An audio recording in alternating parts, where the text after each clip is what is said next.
How long have you been in this neighborhood? Well, it's about 30 years because I was out in Westfield, in the west part of town, and we were going to get a center started there, and then it didn't ever materialize. So I lived in this block down the street here is on the corner of Hugh and Francis was where I came first, and that was owned by the Diocese of the Catholic Church and maintained by the St. Vincent de Paul Society.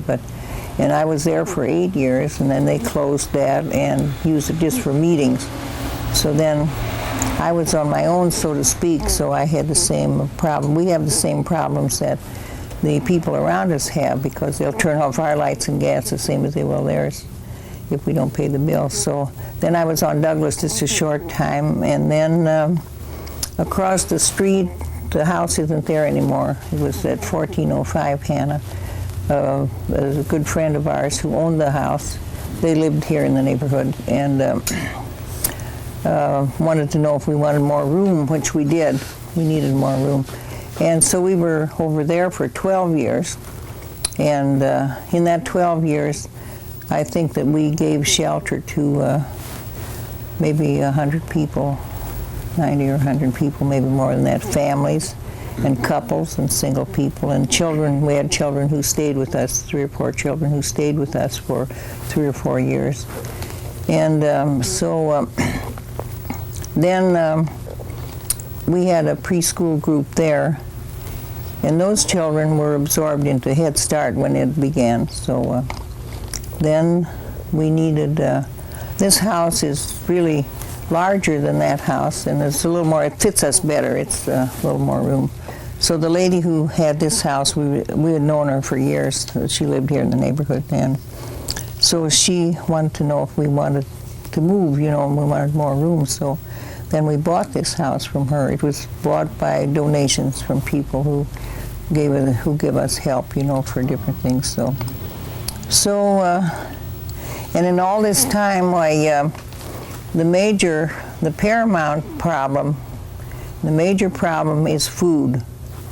And this is what we're hearing more about now, and we're seeing more because of unemployment and the situations in families, mostly with the men not working, you know, and the lack of income, that the people are in need of food. Now, sharing is the basis of Christianity and peace. So this is what we're helping people do, to share what they want to share, to give to people who are hungry.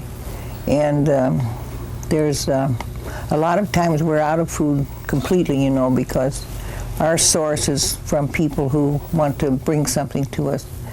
And we're not a regular food bank. We're not a food bank like they are authorized, but we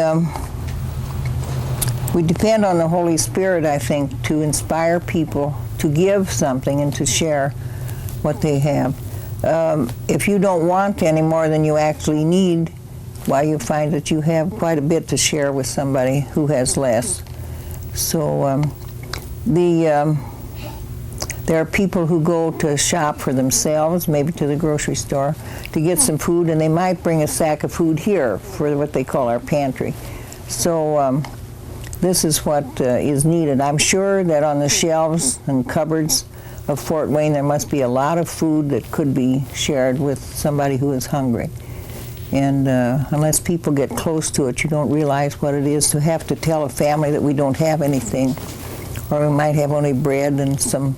Everybody likes sweet things, you know, and there are 2 of the grocery stores during the week save bread and sweet things for us. And there's somebody who goes after them. A man went this morning. He goes on Tuesday, and there's a lady who goes on Thursday.